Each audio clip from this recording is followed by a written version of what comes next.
Okay, this is my diversity inventory, and my site is AUC's Department of Rhetoric and Composition.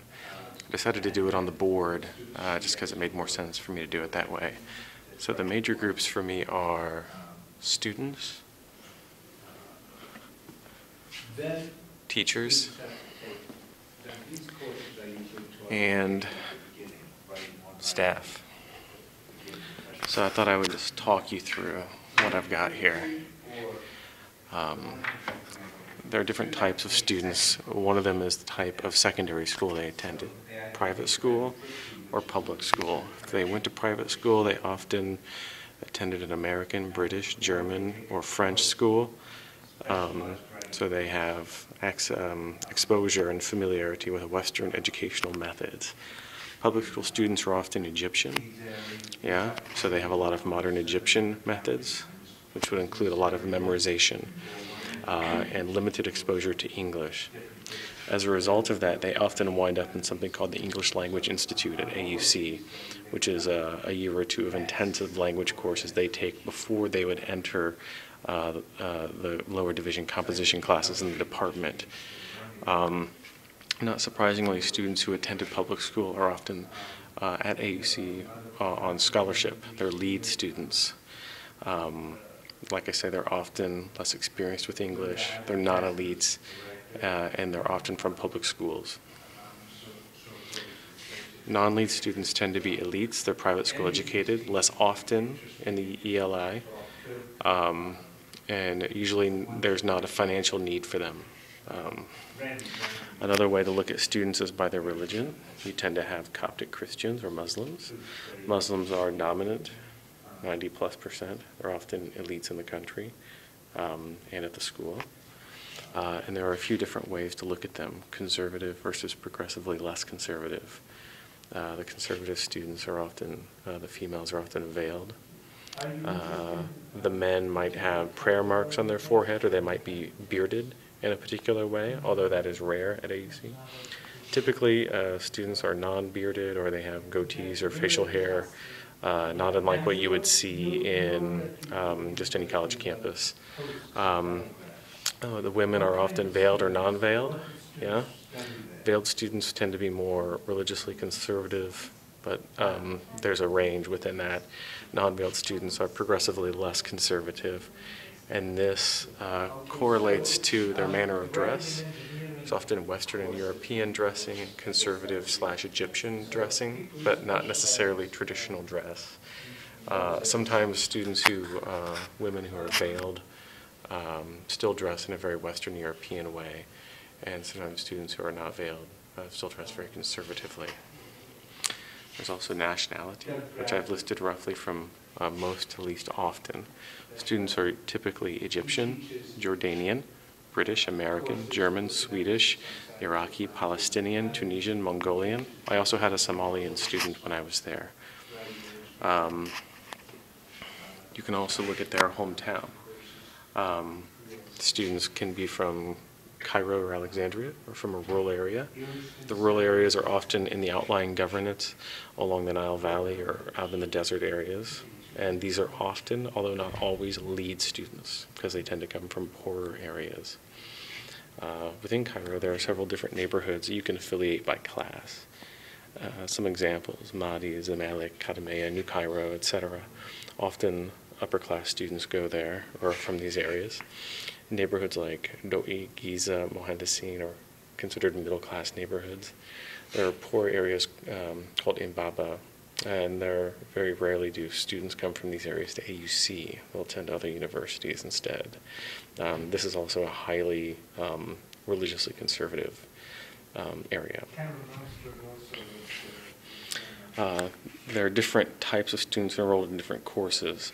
You have students who are enrolled in the composition courses, the lower division sequence. There are 3 semesters to take. Some students take a placement exam and can bypass 1 or 2 of the 3 courses, right? And some don't. You also have some students coming in here directly from high school who are not enrolled in the ELI. These students are often come from wealthier backgrounds. students who are a little older coming into the composition classes are often spend a year or two in the ELI, so they're older than their counterparts. You also have students enrolled in upper division courses, not necessarily as minors, but just to fulfill, say, various institutional core requirements. And then you have students who are enrolled in courses or in the program in the minor. They've decided to sign up for the minor and they're enrolled in the degree program. So that's a preliminary look at students. Yeah. As far as teachers go, you've got the type of hire. You've got foreign hires and local hires. Foreign hires tend to get more pay. They get a free apartment. They get a plane ticket home once a year. They're often from the US or the UK, and they're almost always Western educated. Local hires get less pay. They're often Egyptian. Sometimes they're existing US or UK expats. The type of education, a Western or Egyptian education, are almost exclusively the only two options. Western educated people are often US or UK nationals. Egyptian educated people are often Egyptian, of course. You also have people who have PhDs or people who don't have PhDs. Non-PhDs are often MFAs. They have backgrounds in TESOL or literature. PhDs are often Rhet Comp scholars or literature scholars. Only the Rhet Comp scholars can become professors in the department. This gets us to job type and status. They can be instructors, senior instructors, professors, chairs, or associate chair. Professors, as I said before, can only be Rhet Comp scholars. Yeah, and they teach widely in the upper division. They have a lot of say over the control and creation of new courses. The chair is also often a Rhet Comp scholar, whenever possible, and the associate chair is somebody who's very experienced with the administrative workings of the university. Instructors represent most of the people who teach in the department. Sometimes they are rejected senior instructors, or they are people who have less than 6 years of service.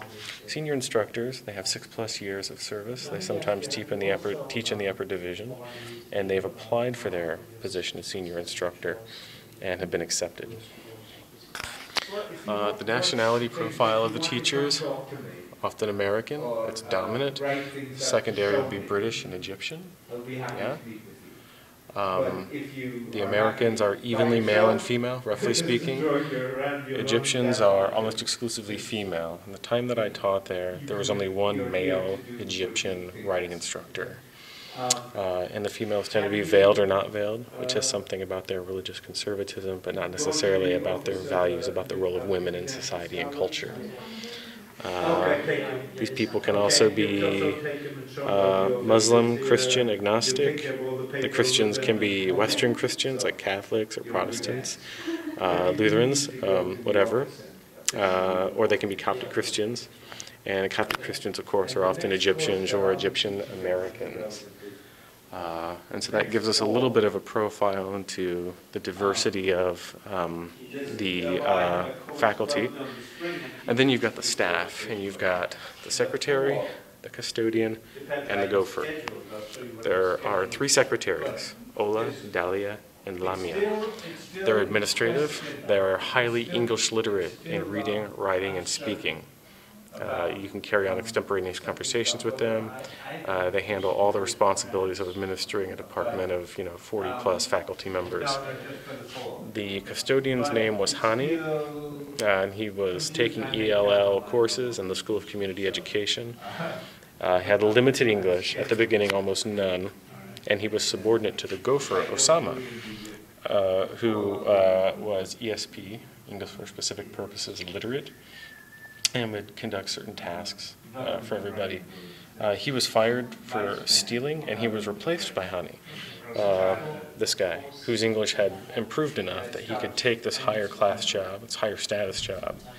Yeah, it also means that becoming a custodian is a way to eventually become a gopher, which means that a gopher is a higher class job.